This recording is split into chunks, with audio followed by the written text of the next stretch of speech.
Seguinos en nuestras redes sociales. Instagram, Twitter, Facebook, 24/7 Express UI.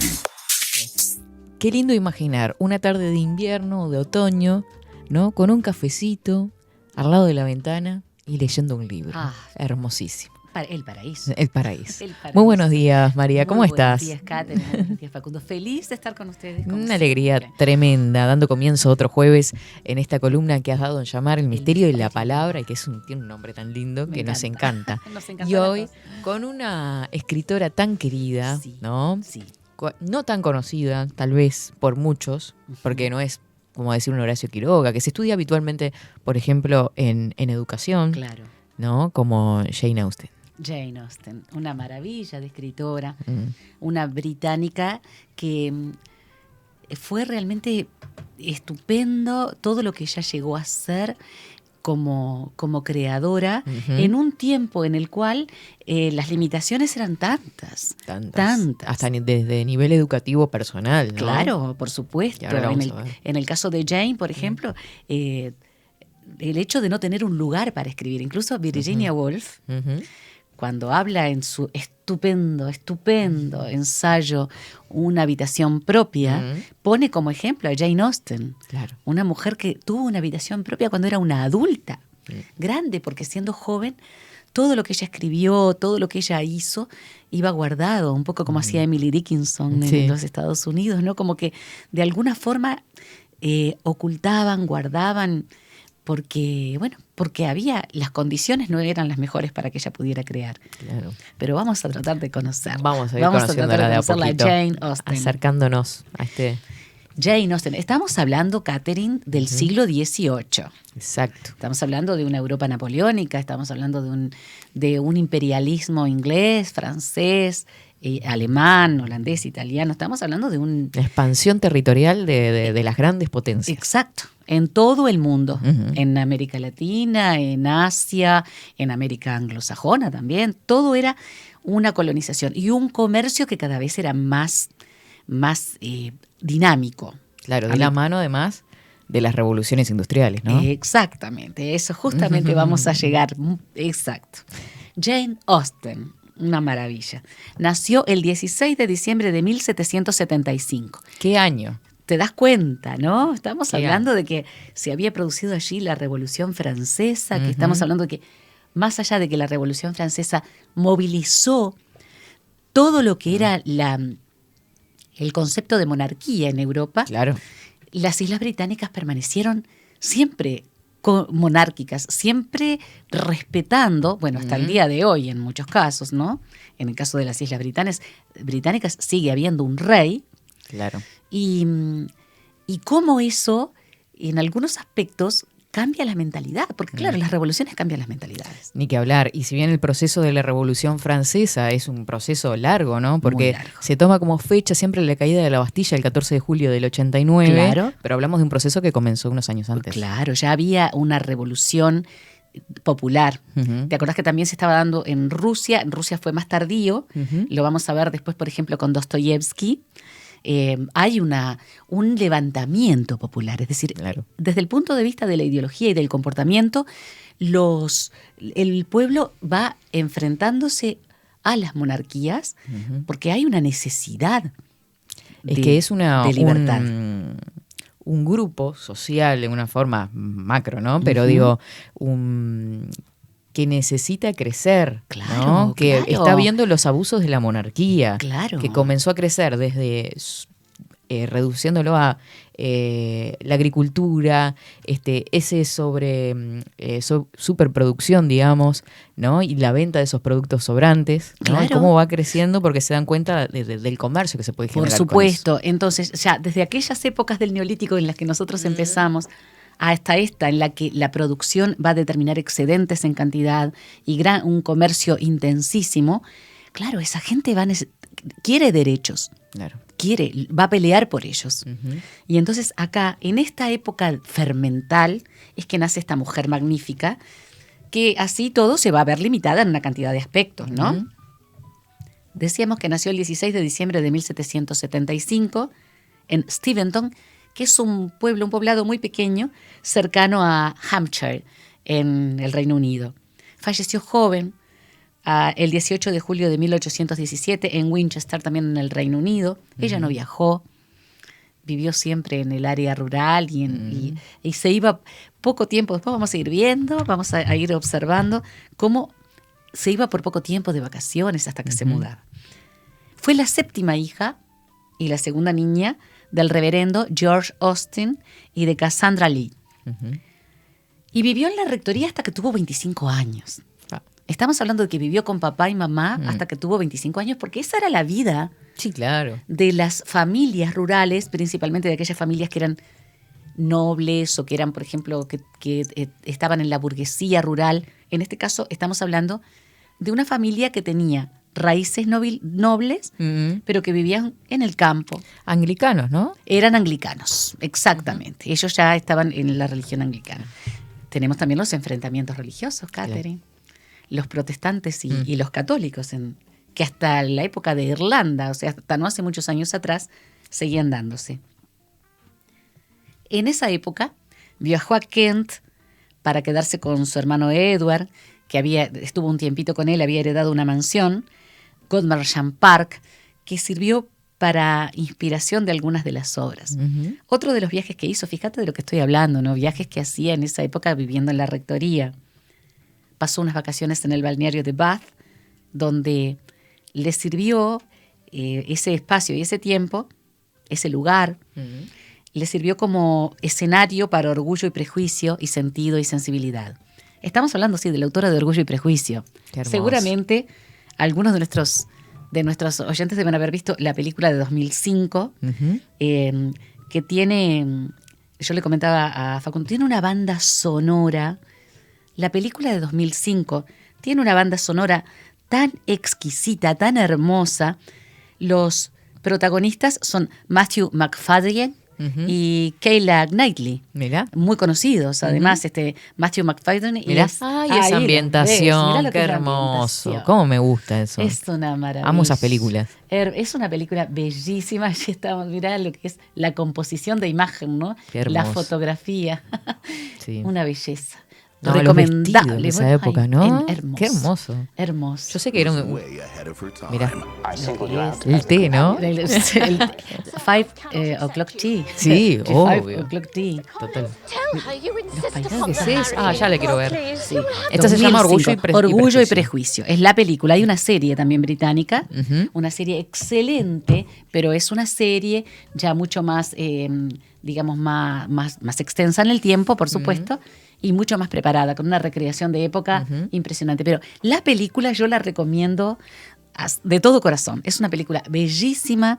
Los protagonistas son actores muy reconocidos, además. La banda sonora es de una belleza sublime y además de eso, la fotografía, el color, toda es una hermosa historia. Es una hermosa historia. Véanla. Vela, Catherine, porque te va a encantar. Mi hija la ha visto... El otro día le pregunté, ¿cuántas veces la viste, Micaela? ¿14? No, me dijo muchas más que eso. Creo que ya se sabe los diálogos de memoria. Los diálogos de memoria, qué lindo. Sí, es realmente hermosa. Bueno, esto que vive Jane Austen va a ser, digamos, el fermento de la creación, de su creación. Cuando su padre se retiró, la familia se mudó a Bath, al balneario, y ya eran solamente Cassandra, que era su hermana, Jane, y los padres, porque 2 de los hermanos estaban en la milicia, estaban en la marina, y 2 de ellos eran clérigos.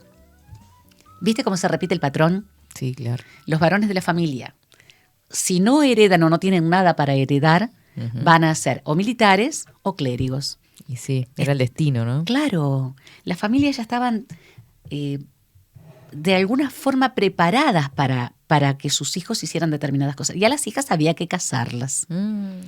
Es decir, que las hijas tenían como función el hecho de ser hijas casaderas para casarse dentro de lo posible con alguien de dinero que pudiera solventar también los gastos de la familia. Claro. Cosa que los padres de Jane no hicieron porque amaron profundamente a sus hijas y Jane dijo, yo no quiero casarme si no es por amor.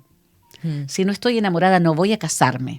y no se casó nunca. Yo escuché algo que no sé si vos capaz que tenés el dato también. A ver, cuéntame. Parece que recibió una propuesta No sabía para eso. casarse un día determinado de parte de un muchacho que la conocía hacía mucho tiempo. Mirá. Y le dijo que sí. Es como un dato curioso esto, ¿no? Le dijo que sí y al otro día le dijo que se arrepentía. Pero fíjate. Se arrepintió de casarse.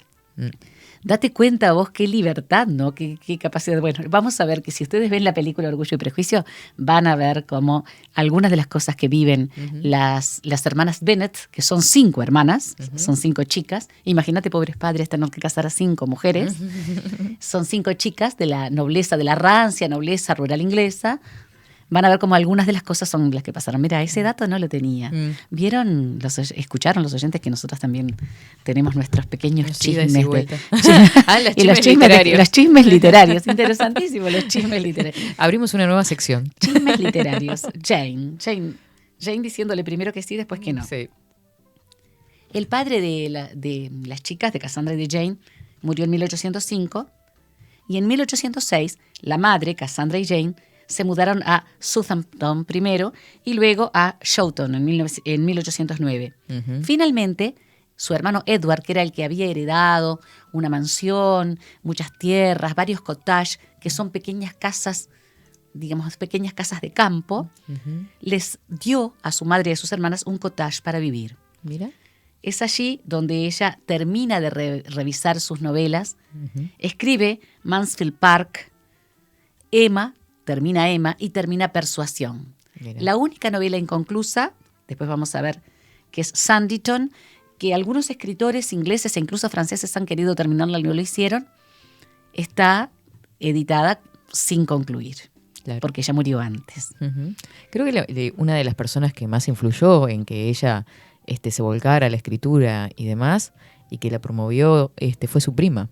Fue una de sus primas, sí. La prima... Claro, ella no compartía mucho de lo que hacía, porque lógicamente eran épocas en las que las chicas estaban para ayudar a la madre, para bordar, coser, hacer las tareas de la casa. Entonces le confiaba a su prima y su prima le decía que bueno, que había que publicar, que había que tratar de que eso lo leyeran otras personas. Que incluso la primera novela la publicó con un seudónimo. Claro. No me acuerdo cuál es, ¿vos te acordás? Ley no sé qué, no, sí. Ahora lo busco. Después buscalo y lo vamos a rememorar, porque no me acuerdo. Lo tengo presente como el nombre bien, pero no lo tengo exacto. Bueno, le pasó a las hermanas Brontë, a Charlotte, Emily y Anne Brontë. Tuvieron que usar seudónimos hasta muy, digamos, muy cuando fueron reconocidas realmente como escritoras, pudieron usar sus nombres. Claro. Bueno, entonces ya, ¿por qué razón terminó cuando vivió en el cottage que Edward les dio? ¿Por qué terminó sus obras? Porque tenía... A-Lady. A-Lady, mirá. No sabía. Sí, la primera la publicó bajo anonimato, digamos. Claro, sí, totalmente. Que fue Sentido y Sensibilidad. Claro. Ella pudo escribir después porque tuvo un cuarto propio, lo que posteriormente dijo Virginia Woolf. Claro. Imagínate, tuvo su espacio. Pudo tener su espacio para poder escribir y para poder revisar. En 1816 se enfermó. Tenía seguramente una enfermedad autoinmune que se llama enfermedad de Addison. Mira. La enfermedad de Addison consiste en que las glándulas suprarrenales, las que están sobre nuestros riñones, dejan de producir hormonas y hay un desequilibrio total, un desajuste en el funcionamiento del organismo. Entonces baja la presión arterial muchísimo, se adelgaza, se pierde mucho peso. Hay fatiga en los músculos y cuesta muchas veces respirar. Y se oscurece la piel. Por toda la sintomatología que se presenta en los registros, Jane Austen murió de esta enfermedad, del mal de Addison. Se dice, según los registros, que murió en absoluta paz y con muchísima serenidad. Había vivido la vida que ella quiso vivir. Claro. No tuvo que casarse para redimir a nadie, ni para mantener a nadie. Ni obligada. Ni obligada. Entonces, eso hizo que fuera una mujer también muy respetada por las generaciones posteriores. Sobre todo por las posteriores. Claro, porque ella en su momento no tuvo la fama que tuvo después, ¿no? Es que justamente hay, por ejemplo, en el momento en que ella empieza a publicar, no sabía lo del seudónimo, yo creí que era otro, mirá vos. Hay una un sistema de crianza de las mujeres que tienen que ser absolutamente prístinas.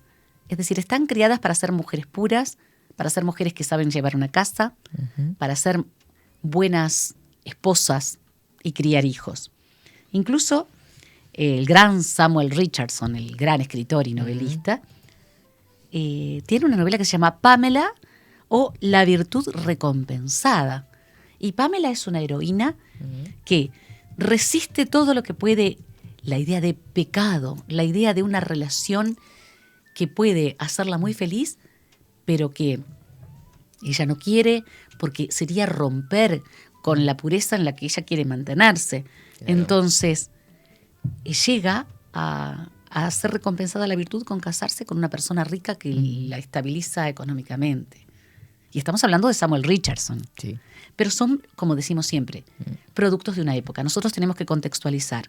Si no contextualizamos, no podemos entender. Se nos pierden un montón de cosas. Exactamente. La familia, para que ella, a ver si podía tener un tratamiento, para que ella pudiera recuperarse, la llevaron a Winchester, buscando un tratamiento para su enfermedad. Pero no lo lograron. Entonces ella falleció de lo que parece ser el mal o síndrome de Addison. ¿Qué podemos decir de ella? Es una grande de la literatura. La obra de Jane Austen es una pintura clarísima de lo que fue la nobleza rural inglesa. Su manera de pensar, su manera de ser. Ella era muy crítica, muy irónica, sumamente sarcástica, e incluso, como decías vos, quienes posteriormente leyeron sus obras, destacaron eso de ella. Claro. La capacidad que tenía para usar la ironía, ¿no? Y para reírse de las costumbres en las que ella vivía. Claro. Una sociedad inglesa también tan estructurada muchas veces, ¿no? Hasta hoy. La más clasista de todas en la historia, salvo alguna como por ejemplo la de India y sus castas. Claro. Está catalogada como una de las sociedades más clasistas del mundo y de toda la historia, la sociedad inglesa, hasta el día de hoy. Sí. Entonces, se han roto algunas cosas, han podido romper algunos diques, pero muchísimos permanecen. Las familias, los comportamientos, las relaciones interpersonales están finamente detalladas en la obra de Jane. Sus obras son instructivas, porque educan, porque enseñan, pero además apuntan a que quienes vinieran después conocieran cómo se vivía. Jane sabía que eso con el tiempo iba a cambiar. Y cambió mucho. Pero deja un registro y deja una herencia literaria que nos pinta una sociedad y una parte de la sociedad, porque hablamos principalmente del campo, de la nobleza rural. Tiene un registro formal en la narración, pero coloquial en los diálogos, entonces es muy fácil y muy fluida de leer. Claro. Es muy agradable leer a Jane Austen, por eso la recomendamos. Todos los libros están narrados en tercera persona, el texto, como decíamos, es muy fluido y permite que el lector mantenga el interés desde el principio hasta el final, aún en situaciones que de pronto podrían resultar aburridas para muchos. Tenía ese don, el don de captar la atención con la palabra. Con Jane es fundamental estar atentos a los pequeños detalles. Son los pequeños detalles lo que hacen la trama más perfecta y más genuina. Los mínimos detalles que ella pinta, de pronto son los que resuelven el final de una historia. Claro. Hay que estar muy atentos, hermoso. Leerlas con atención. La verosimilitud de los personajes está muy bien planteada. La trama, la historia, son muy intensas y al mismo tiempo muy reales. Entonces vemos en ella esa gracia, pero además el conocimiento de causa, digamos, y la capacidad de transmitir. Ella decía que de su trabajo que era como una pequeña pieza de marfil de 2 pulgadas, o sea, de 5 centímetros más o menos, que ella pulía con esmero usando un cepillito minúsculo. Fíjate cómo elaboraría sus textos. Estamos hablando que trabajaba con pluma y tinta, ¿no? Claro. O sea, no había gomas de borrar, no había computadoras que te digan, esto está mal. Rompo el papel y tiro. Tengo que romper y empezar de nuevo.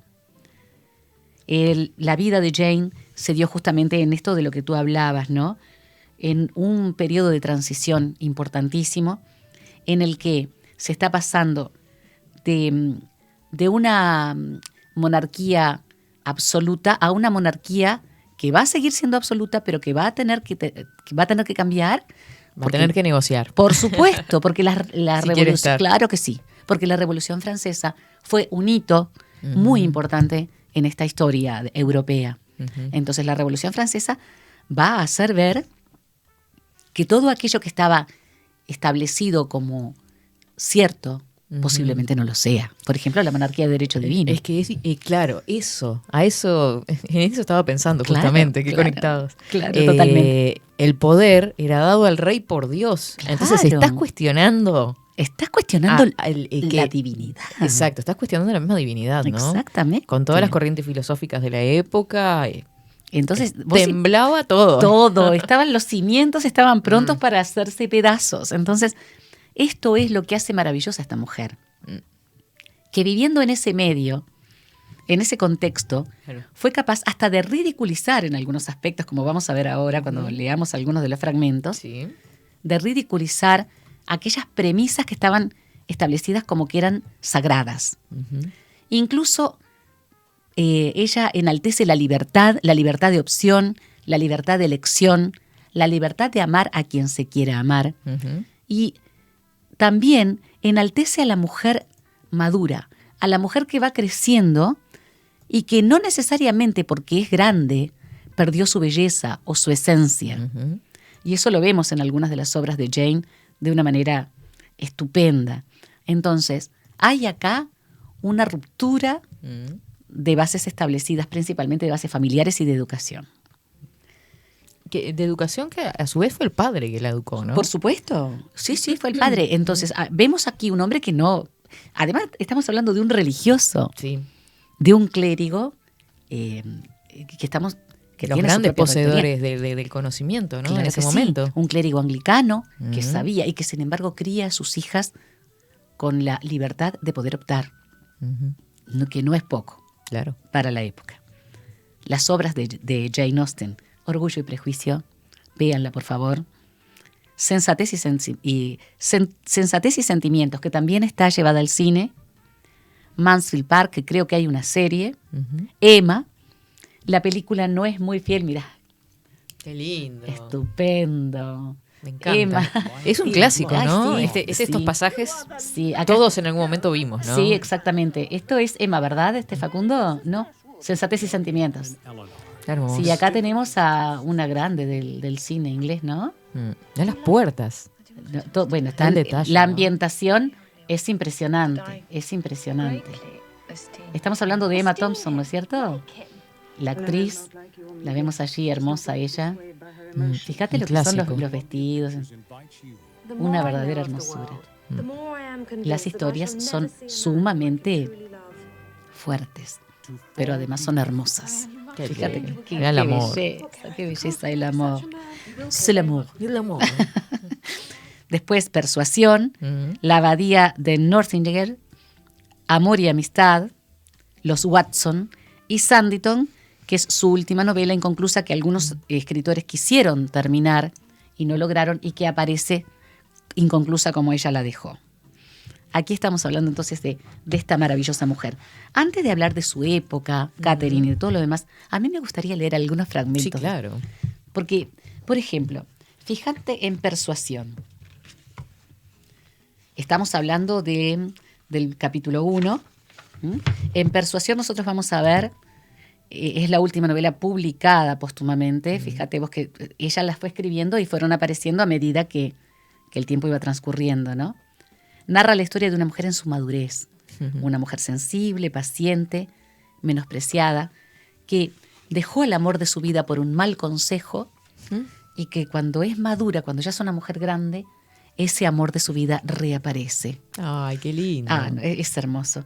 Dice, no es poco frecuente, escribe Jane Austen, que una mujer luzca a los 29 años más hermosura que a los 20. Y puede decirse que, salvo en el caso de mala salud o de que se padezca alguna clase de ansiedad, en esa época de la vida apenas se ha perdido el encanto.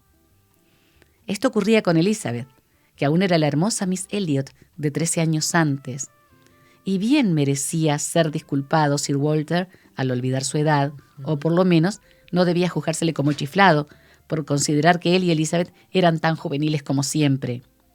al contemplarse en medio de la ruina de fisonomías que lo rodeaba, porque en realidad a las claras se veía que todos sus parientes y conocidos se iban haciendo viejos.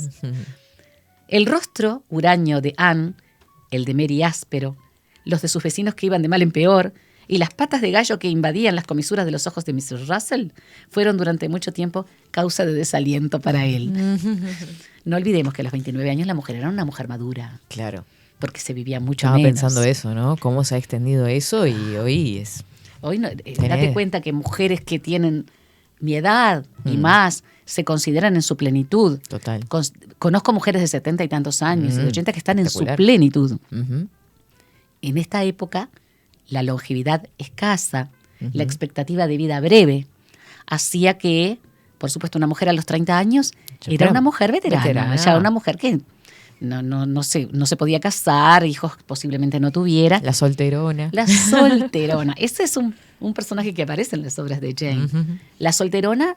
fue lo que vivió también. Claro, ¿no? Por supuesto, claro. Se dedicaba a la caridad, a hacer el bien, si tenía dinero, y si no, trataba de vivir con los pobres también para hacer alguna obra cristiana, digamos. Claro. Estamos viendo un cambio notable, ¿no?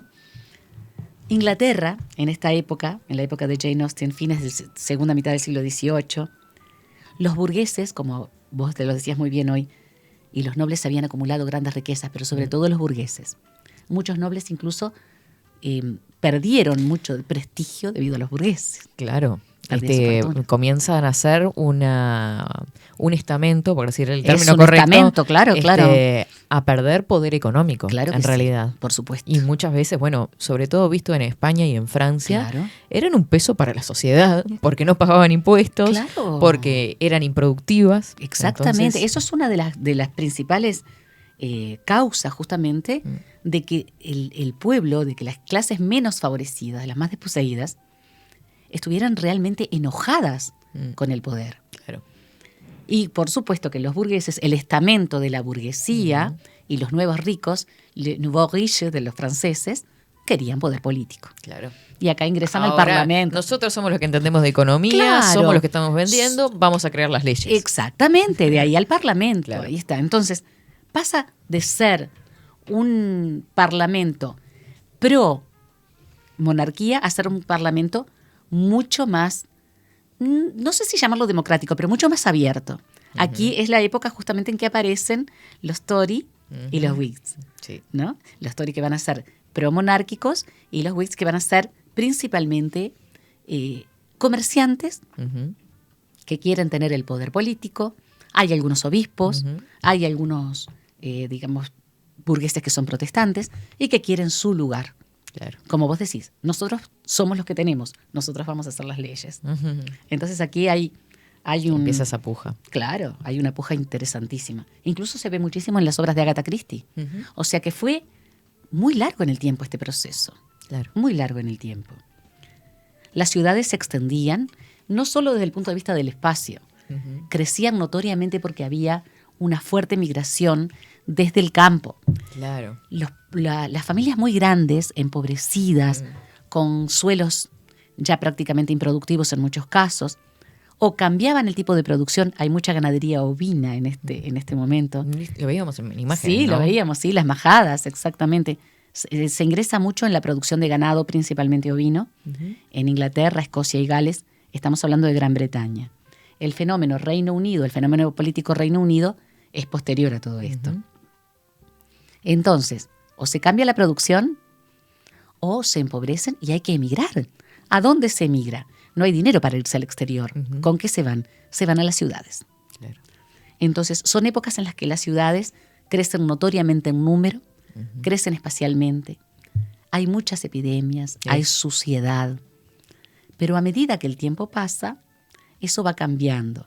Se empieza a ver que, por ejemplo, que todo lo que es agua servida y desperdicio produce enfermedades. No se sabe muy bien por qué, pero se trata de alejar los pozos de agua para beber de las áreas de cloaca.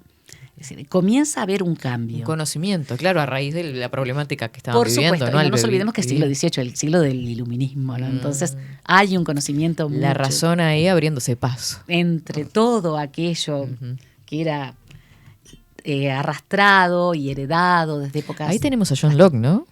Claro, Espera. exactamente. A ver si tengo la época acá. Dale, a ver. Entonces, nosotros observamos que desde ese punto de vista, las ciudades van a crecer notoriamente en detrimento del campo, que empieza a despoblarse poco a poco. Pero además, como vos lo decías muy bien, va a comenzar la primera revolución industrial en poco tiempo. Va a haber una necesidad de mano de obra. Hoy la llamamos fuerza de trabajo, porque sabemos que poco se trabaja con las manos, hay mucha maquinaria. Claro. Pero mano de obra para la primera revolución industrial, que fue una máquina de picar carne, ¿no? Porque fue absolutamente destructiva. Pero esa destrucción conlleva también un crecimiento económico y un cambio productivo.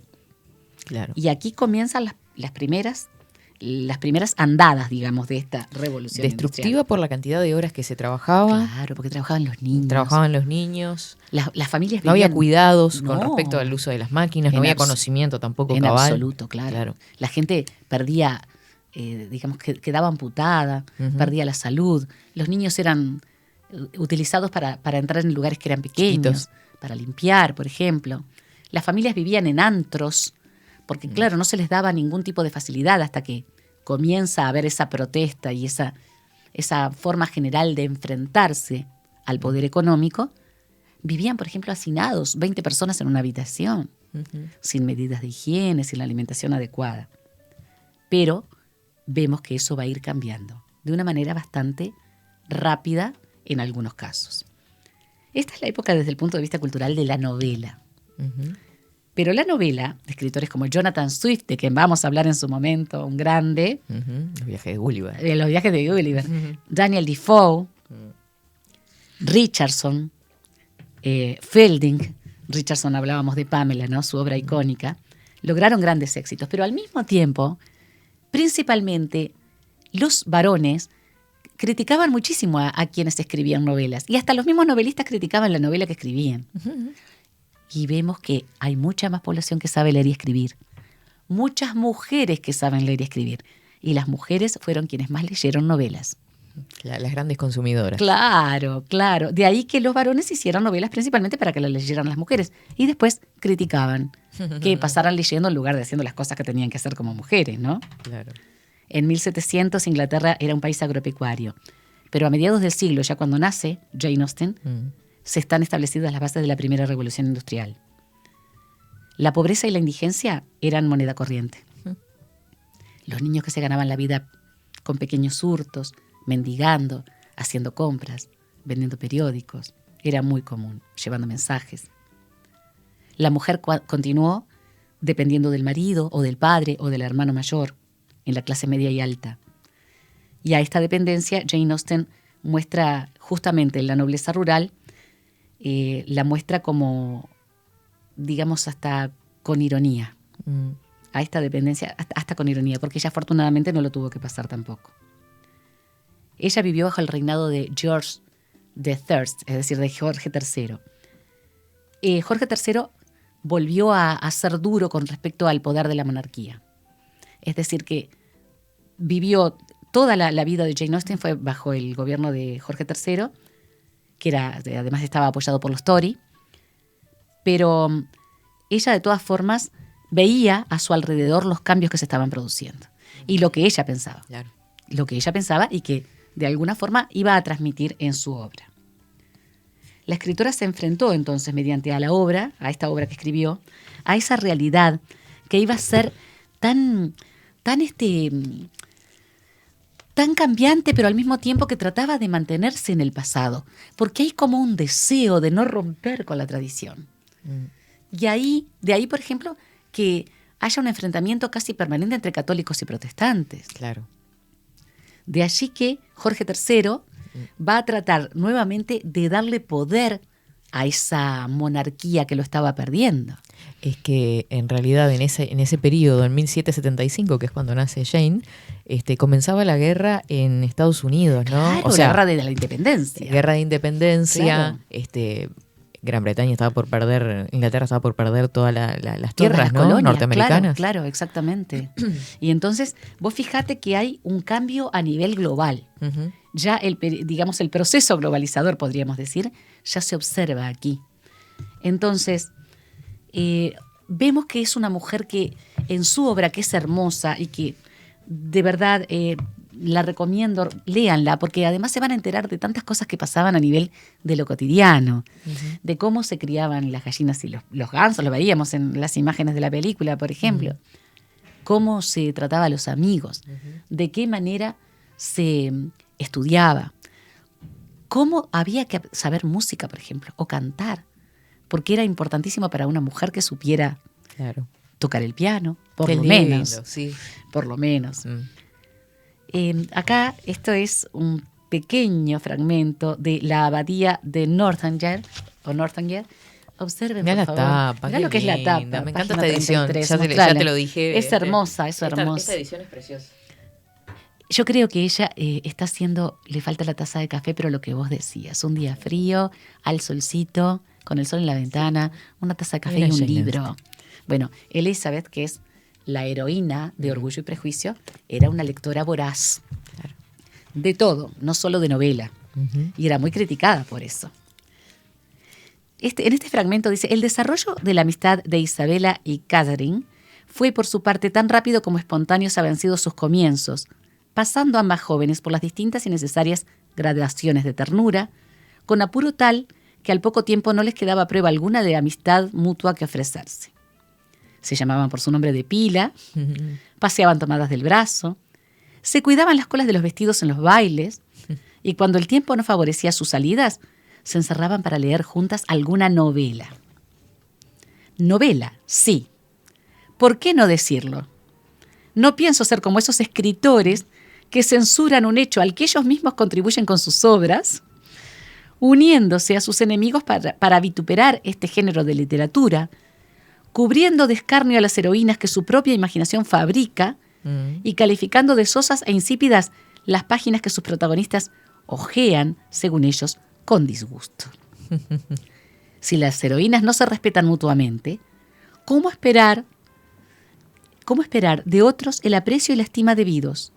Por mi parte, no estoy dispuesta a restar a las mías lo uno ni lo otro. Dejemos a quienes publican en revistas criticar a su antojo un género que no dudan en calificar de insulso y mantengámonos unidos los novelistas para defender lo mejor que podamos nuestros intereses. Toma. Había que decir eso en esa época, Tomá, ¿no? para vos, como decía mi abuela. Metalingüística. Exacto, exactamente, metalingüística, pura. Total. Que había, y lo decía con absoluta y total libertad. Se sentía absolutamente libre de decirlo. Y ella... Se tenía que decir y se dijo, como se dice. Claro, y se dijo, exactamente. Ella hace en toda esta creación que es muy bella, porque es muy bella la obra de Jane Austen. En algunos casos es dramática, en algunos casos es muy graciosa, como decíamos, muy irónica, pero expresa la importancia que tiene la educación en la mujer y la libertad de opción. En el caso de Elizabeth Bennet, que es la heroína, como decíamos, de Orgullo y Prejuicio, tiene una íntima amiga, que es Charlotte, y un pretendiente, que es familiar de ella, es primo, y tiene unas propiedades, pide la mano de Elizabeth, que por supuesto no se la quiere conceder, pero ella va y le pide al padre, te ruego, papá, además le dicen papá al padre, cosa que no era muy común, porque generalmente se decía father, ella dice papá, es una especie de forma escocesa, dice papá, no le des mi mano al señor Collins, yo no quiero casarme con él, no me gusta, no lo quiero. Y la madre quería casarla porque era la segunda de las hijas, y si se casaba la segunda, quería colocar muy bien a la primera, ya eran menos para casar. ¿Vos te das cuenta? Pero era un tema que estaría presente también en su familia, ¿no? Claro. Por más de que la aceptaran. Por supuesto que sí. Eran temas que claro, el hecho de que presentes. los dos chicos fueran dos eclesiásticos y dos militares, dos formaban parte de la Armada inglesa, a vos te hace ver que seguían las premisas de toda familia inglesa que tuviera un pasar más o menos acomodado. Fueran burgueses o estuvieran en el estamento más alto de la nobleza. Ni que hablar. A los 3 días, después de que el padre le dice, recházalo, porque el padre amaba mucho a sus hijas y quería que fueran felices antes que nada. Y era muy infeliz en su matrimonio, porque su matrimonio había estado arreglado, ¿no? Tenía una esposa bastante especial. Lean y vean la película, vean a la señora Bennet y van a tener muchas ansias de darle un gran sacudón a la señora Bennet, a la madre de las hermanas. Entonces, a los 3 días que le pide la mano de Elizabeth al papá, pide la mano de la amiga. Y vas a ver cómo de alguna forma hay un reproche aquí y cómo la autora plantea justamente lo que ella pensaba. Claro. Lo voy a buscar acá porque sé que lo tengo. Sí, búscalo. Lo tengo acá porque justamente para leerlo específicamente. Qué espectacular. 1 o 2 veces durante los últimos días se le había ocurrido a Elizabeth la posibilidad de que el señor Collins, este señor que le había pedido su mano, ¿no?, se imaginase que estaba enamorado de su amiga, pero le parecía tan imposible que Charlotte le diese alas como habérseles dado ella misma, y su asombro fue tan grande al escucharla, cuando escuchó que se había comprometido con el señor Collins, que perdió todo el dominio de sí y exclamó: ¿Que te has comprometido con el señor Collins? Eso es imposible, querida Charlotte. La señorita Lucas, que se había mantenido serena mientras se lo contaba todo a su amiga, se quedó turbada unos momentos ante el reproche tan directo, pero pronto volvió a serenarse porque lo esperaba. Y entonces le contestó con calma: ¿Por qué te sorprende, querida Lizzie? ¿Te parece increíble que el señor Collins se gane las gracias de una mujer porque no ha tenido la fortuna de conseguir las tuyas? Pero Elizabeth ya se había recobrado y mediante un gran esfuerzo de voluntad pudo declararle con bastante convicción que aquellas relaciones le resultaban muy gratas y que le deseaba toda la felicidad imaginable. «Me doy cuenta de tus sentimientos», contestó Charlotte. «Te he sorprendido mucho porque hace muy pocos días que el señor Collins se te declaró. Pero cuando hayas tenido tiempo de pensarlo, espero que no te parecerá mal lo que acabo de hacer. Ya sabes que no tengo nada de romántica, no he sido romántica nunca. Todo lo que quiero es ser dueña de un hogar confortable. Teniendo en cuenta el temperamento, las relaciones y la posición social del señor Collins, he llegado a la conclusión de que tengo tantas probabilidades de ser feliz con él como muchísimas de las personas que se casan». Esto, que es muy irónico y muy sarcástico, también duele. Le dolía a la autora. Total. Y dolía a muchas de las mujeres que pasaban por eso. Tener un hogar confortable. Claro. Tener los hijos. No importa después qué suceda dentro de las 4 paredes del hogar. Claro. Pero había que llegar a eso. Exacto. Vos date cuenta cómo no ha cambiado en muchos aspectos, no ha cambiado. Y por esa razón, tal vez, estas revoluciones que son propias de estos momentos, más de una vez te he dicho, que considero que después de los años 60 y sus grandes revoluciones, y anteriormente estas, que tienen que ver con la primera y la segunda revolución industrial, la revolución tecnológica, es un punto de inflexión en una sociedad que tiene que recomponerse, una sociedad que tiene que rearmarse, porque de alguna forma lo que pasaba en el siglo XVIII, en algunos aspectos y en algunos lugares de este mundo del siglo XXI, continúa pasando. Los matrimonios arreglados, el hecho de que las chicas tengan que... Salvando distancias, la historia no cambia tanto en definitiva, ¿no? No. Y es muy cíclica y muchas de las cosas que pasan ahora ya han pasado antes. Lo único que los paradigmas van cambiando porque es distinta la situación cultural, la situación de la tecnología. Pero, por ejemplo, yo hablo del siglo XVIII, 1775 y en adelante. En algunos países de nuestro mundo del siglo XXI, las chicas no pueden educarse. Claro. Y algunos lugares son tan pobres o están tan aislados que la educación no llega. Entonces, vemos como de alguna forma este tipo de revoluciones son puntos de inflexión en una sociedad que busca crearse a sí misma, busca llegar a ser mejor. La idea es que estas comunidades, la pequeña comunidad de la que hablamos siempre, los pensadores, los educadores, los jóvenes, digamos, tengan esa línea de largada y que podamos apoyarlos, ¿no? En lo que quieren lograr.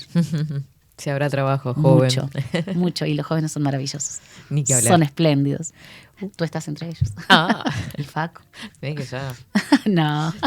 Un placer, María, como siempre. Igual, Gracias igual por mí. traernos a esta escritora tan espectacular. Maravillosa ella. Y bueno, y prontamente nos vemos, Catherine. Bueno, nos vemos el jueves que viene. Muchas gracias por todo. Así pasaba María García Marichal con la columna El misterio de la palabra. 24/7 Express.